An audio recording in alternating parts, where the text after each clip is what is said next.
Let's factor this binomial. Do we have any common factors? The answer is yes. There's a common factor of 2 that I can factor out, and I'm left with 8y cubed minus 1. And now let's continue. Notice this is a binomial, and it is the difference of 2 cubes. So I'm going to take an intermediate step,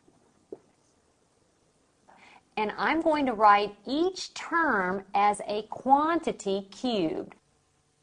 So 8y cubed is 2y, that quantity cubed, minus 1 is, of course, 1 cubed. Now notice I haven't changed anything, because if I were to take off this set of parentheses, it's 2y times 2y times 2y, which is 8y cubed, and then of course 1 cubed is 1. But I think taking this intermediate step helps. Now don't forget to write the 2 down. Now I'm going to factor this difference of cubes.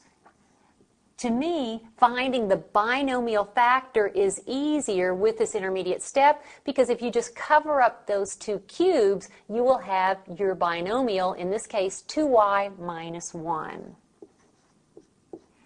Now let's write down the trinomial, and you can get the trinomial simply by using these 2 terms of the binomial.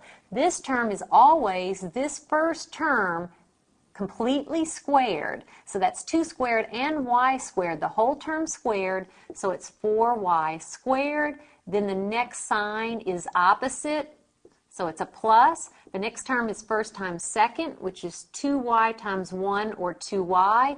Then the next sign is always plus, and then that last term is this last term squared.